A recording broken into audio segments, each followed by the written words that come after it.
Hello, my name is Christy Alosio, and I am a marital, individual, and family counselor in Carmel, Indiana. And today I want to talk a little bit about therapy and kind of give people a little bit of insight into what therapy is and what therapy is not. I think if people haven't had their own therapy experience, then they don't really know what to expect or what really goes on. They may have heard some things that are not true or things that scare them about therapy. And today I want to just kind of clear the air and talk a little bit about what can you expect from the family systems type of therapy, which is what kind of therapy I generally practice. So so much about therapy is having some insight, being able to take a look at ourselves and being able to try to figure out what we need to change in our life and what is not working. So the first thing I want people to know or understand about therapy is therapy is a place to come and heal shame. It's not a place to come and be shamed. And unfortunately, some people have had therapy experiences where they, quote unquote, get their nose rubbed in the carpet, so to speak, especially with marital counseling. If somebody's had an affair, if somebody has an addiction, sometimes they come to counseling and end up feeling more shamed or feel a little bit beat down, because of things that have happened. And, I'm not saying it's definitely not okay to have an addiction. It's not okay to have an affair, but coming in and hearing how bad you are isn't necessarily going to help it, because a lot of affairs and addiction come from a place of shame to begin with. And so it is my goal to help you heal the shame that you feel, to be able to give yourself grace for things that have happened, not only in your marriage, but in your life, and for the couple to be able to figure out why it happened in the first place. When marriage couples come in for marriage counseling, it's not about finding an identified patient. It's not about saying who caused the breakdown of the marriage. In my opinion, it's 100% and 100%, for each person of why the marriage is where it is. We meet somebody, and when we start dating, we immediately start doing this dance, and we do this dance for years and years and years, and when all of a sudden it's not working, and that says, well, it's your fault because you're an alcoholic, or it's your fault because you had an affair. But there's two people that have been doing the tango for so long. It does take two to tango, and what is the dynamic's been going on, and why do we pick each other to marry in the first place? So those are all real important things. And so the first thing I want you to know is that I don't ever want anybody to feel shamed or criticized in my office. I am going to tell you some hard things about yourself, and we are going to be real about it, but at the end of the day, I want you to be able to understand why things happened and why we all do things that we do. So that's lesson number one, is I don't want you to fear that you're going to come in and be criticized. Don't let that keep you from working on yourself, because that's not a good thing. You already have some things you need to heal, and staying away because you fear judgment is not going to work for you. So the second thing is, I think some people feel like therapy is just a place to come in and wallow in self-pity and wallow in self-loathing, and that is absolutely not true in my office. Do we talk about past hurts? Absolutely. Do we talk about pain that happens in marriage? Yes. I mean, do people have so much pain sometimes about their spouse? Do they almost hate them? Yes. But we're going to work through that pain. It's not about just bringing the pain up and feeling like a victim and poor me. It's about healing the pain. It's about talking about some of our childhood traumas and being able to heal and grieve and do some of those things. It's about talking about the affair that our spouse had and not wallowing in the poor me, but saying, how can I start to heal this pain and move on in my life? Victims are helpless and they're powerless, and you are not. So I do not let people sit and feeling like a victim. I do not let people wallow in misery, because that is not going to work in your life, and it's not going to change your marriage, and it's not going to change your happiness. And feeling like a victim and having bitterness and resentment is like a cancer, and it'll eat your marriage alive, and then it's going to eat you alive. So we need to work on that. And it's not that we don't talk about past hurts and past resentments all the way from your childhood up to your marriage, but we heal them. We do something with them. We don't just lay them out on the carpet.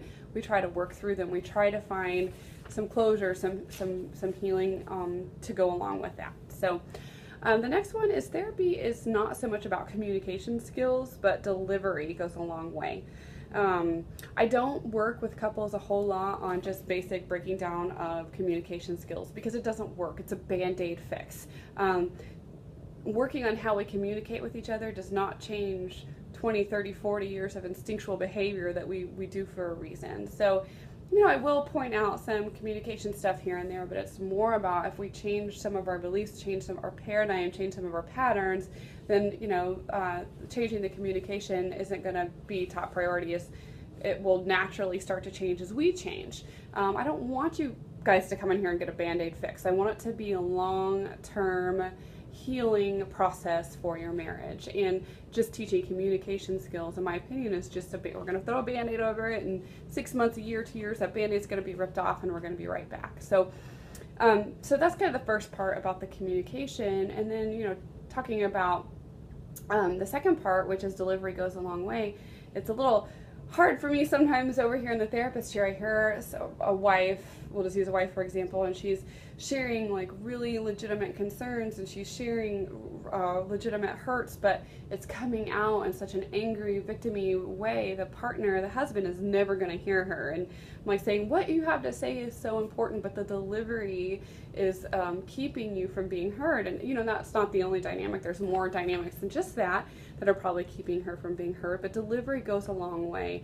Being empathetic, being vulnerable, being soft, all goes a really far way in your marriage, and will help you guys grow as a couple and help you grow for you. I mean, nobody wants to be walking around seething anger all the time. It's not a good feeling either. So that's kind of the next piece is, working on the way that we talk to each other, but at a much deeper level than just changing our communication patterns. So the next part of what therapy is and what therapy isn't is therapy is not always about feeling better, at least at first. And, sometimes people leave my office and they honestly feel worse than when they came in.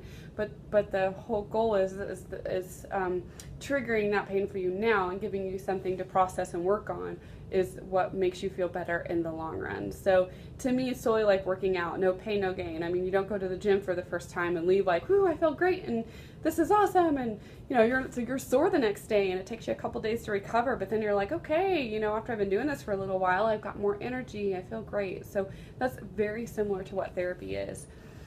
I feel like it's my job as a therapist is I'm just going to hold up a mirror and I'm just going to say, this is who you are.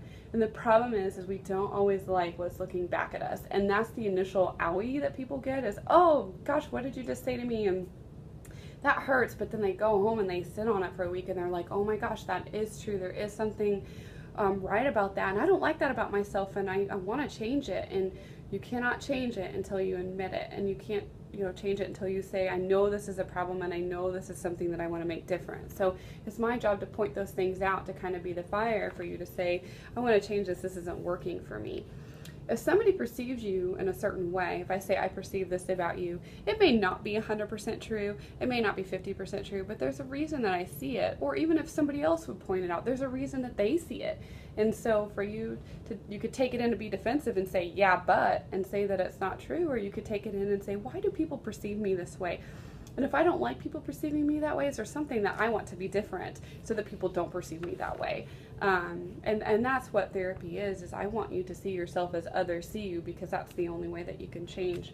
It's easy to point out dysfunction in other people. It's really hard to see it in ourselves. And that's what makes therapy painful, is sometimes we have to learn things about ourselves that we don't like. But the really positive of that is, wow, I see it now, I can admit it, and I can make it different. I am powerful, and I am able to do that. So, and the last one is, therapy is not as much about change as it is about understanding. And so I say this, and people are like, well, Christy, I'm going to bring my spouse in here to try to fix my marriage, and they're not going to change at all. That's not the case. People do some changing, but it's really not as much about the change as it is about us really understanding our partner, being empathetic, understanding where they're coming from, and stop internalizing what they do. So if I had a couple, his stepdad was, not very nice and verbally abusive and critical.